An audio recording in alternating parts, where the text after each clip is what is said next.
Hello again, everybody. It's your old pal Guardian Enzo coming to you live on tape from Kyoto, Japan. And hope you're having a great summer, which is coming pretty close to an end. It's rainy season number 2 in full progress here, which is not supposed to happen, but at least it's not 100 degrees Fahrenheit. So we have that going for us. This is another edition of Anime from the Vault. It's episode 5.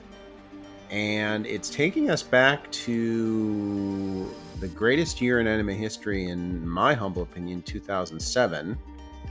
And one of the great shows of that year, which I consider to be a little bit overlooked, maybe because of how many great shows there were in 2007, and that's Ghost Hound. And I love Ghost Hound. We'll talk about Ghost Hound in a sec, but first a bit about 2007. I'll link it in the description of the video. But I did a retrospective post on 2007 on LIA a few years ago, just because specifically that was on spring 2007, and spring 2007 was, in my view, the greatest anime season of all time. But it was also the greatest year. 2007 was the greatest anime year of all time, in my opinion. And it wasn't just spring that was great that year. Spring was incredible, but the whole year of 2007 was incredible. I could do these from the vault segments and limit myself to 2007, and it would take me a long time to blow through all the shows I'd like to talk about. It was an incredible year in 2007, and just in 2007, if you count 5 centimeters per second, which was more or less a theatrical release. You had Seirei no Moribito, Gurren Lagann, both from the spring, Oedo Rocket, Sola, Minami K, Bacano. It was Deno Coil, which I did a retrospective on the website after it was voted in a fan poll, actually. An incredible year. And 2007 was a great year, especially for, I would say, Madhouse, which had, in just the spring, had Oedo Rocket and Deno Coil. And that was the year for Production IG. Was an incredible year for them, too. They did Moribito, which, as you know, is my favorite anime series of all time. And also, that was in the spring, the magnificent spring. In the fall of that year, they did a 2-core series called Ghost Hound, which carried over into 2008, obviously. And Ghost Hound is a series that was the 20th anniversary project for Production IG, and it was created by the great Masamune Shiro, who is best known for Ghost in the Shell, some of which I like better than some incarnations of which I like better than others, but is unquestionably one of the seminal works of anime. And he created this series, which was directed by one of Production IG's legends, Nakamura Ryotaro, who sadly passed away in 2013 at a very young age, only in his mid-50s. Very, very sad, but had a wonderful career, mostly at Production IG. He directed this series, and it was created by Shiro, and it's worth singling out all the things that I love about Ghost Hound, which, again, I think tends to get a bit overlooked in the magnificence of 2007, is the sound design on this show is absolutely, to me, it's peerless. It's the best sound design of any anime I've ever seen, and I don't use that term lightly. If you listen to this thing on headphones, it was an amazingly trippy experience. But if you watch this series now, make sure you watch it with some sort of really good sound system, be them earbuds or noise canceling headphones or a really good speaker system, because it's well worth it. As you would expect from Production IG, the production values were incredible. It still looks phenomenal almost 15 years after it was created. They really are and were one of the real platinum anime studios doing incredible work. And this is an incredible looking series. It was their 20th anniversary project.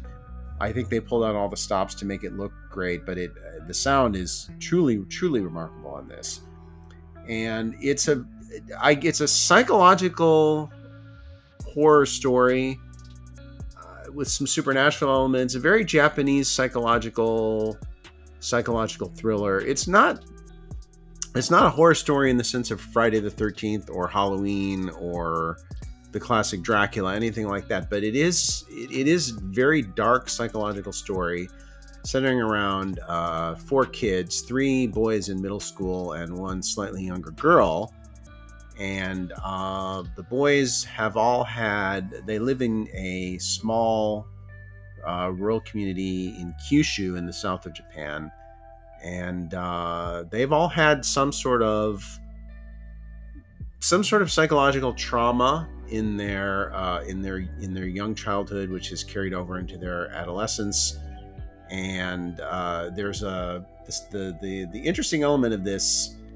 There's a lot of psychological aspects of it that are grounded in real psychological theory with Jung and other things, but there's also a distinct supernatural element, an unseen world, which is very closely tied into Shinto mythology, and incredibly interesting and bizarre imagery, and some of it quite terrifying, without question, but not all of it. And the main hero of the piece is a boy named Komori Taro, and he has 2. They're not originally friends, but they become his compatriots in this quest to determine what's going on between our world and the unseen world, which their traumatic experiences are clearly impacting. And that's Makoto and Masayuki are the 2 other boys. And then there's a young girl named Miyako, who's a couple of years younger, who bears a strong, some would say striking resemblance to Taro's older sister who passed away. I won't get too much into the details because they're important. Taro is a really great protagonist. He's a very, very moe character in the best sense of the word, and that he's just one of those characters that you really feel empathy for and you want to take care of. That's kind of what moe really originally means. And he's actually played by a young Ono Kensho, who was about 17, I think, when this series was produced, and has gone on, of course, to have a huge career in the seiyuu industry. But this was one of his first major roles, if not his first lead role. I think it might have been his first lead role, but it was certainly early. You don't see a lot of young actors that age, especially males, being given that opportunity these days. But then 2007 was a very different time in anime than the one we live in right now. And Ono Kensho does a really wonderful job in this series. He brings an authenticity to Taro that I think an older actor would have had a very hard time in bringing to the part. There's, as I say, a lot of grounded psychological aspects of it, but also a mix of Shinto and some other very, on the more mystical side of Jung, I would say, is very important to this. Taro is the son of a sake brewer, and his parents are major characters in this as well. And there's a psychiatrist who becomes a major character, who's a very very interesting character indeed. It's a good cast. It's not full of what you would call huge names. You do have people like Fukuyama Jun and Hayami Sho playing major roles, but mostly it's just really good workaday seiyuu, some of whom have gone on to bigger things now, like Ono, but mostly just really good workaday seiyuu who really bring a lot of great acting chops to these roles, which are much needed, frankly, because it's a very dense and very serious and very intense series. There's some humor here, but it's intense. It's not intentionally obtuse in the way something like Sunny Boy is, but it is very dark. If you're familiar with Masamune Shirow, you kind of have some idea of where he goes with a lot of his writing. But this is, to me, has a warmer and more human side than some of what he does, and it is cold and intellectual in certain ways, but it's warmer as well. And I think a lot of that comes through the character of Taro, who, as I say, is someone who's incredibly relatable, and he makes a great anchor for everything else that goes on in the series. And it's just a tremendous series to look at, and a tremendous series to listen to, and a tremendous series to think about. And one of the things looking back on Ghost Hound is, I mean, I loved a lot of series from the decade of the 2000s. From 2007, again, probably more than any other year, because I think it was the strongest year of anime history. But I look back at Ghost Hound and I think, damn, I really wish I had been, I really wish I had my website when the series was airing, because it would be a great series to have blogged. It would be a great series to have covered, because it offers you so much to think about. It works both on an intellectual and an emotional level, and that's pretty rare. And I think most of all, it works on a very visceral level. There's something in this series, fittingly Jungian, that touches a very elemental part of our psyche, I think. And it's definitely a series to be experienced. There were certainly bigger and flashier anime in 2007. I mean, Moribito, Gurren Lagann, like I said, 5 centimeters per second. Even something like Deno Coil is more approachable. Bacano. But Ghost Hound is, it punches in that heavyweight class. It's right there. It's a series, perhaps apart from Moribito, which again I put on a pedestal where nothing else shares. I have the pedestal which nothing else shares with it. I think about Ghost Hound as much as I think about any show from that year. It's really a show that impacted me both intellectually and emotionally, and it's well worth your time. It's 22 episodes. I think they fly by.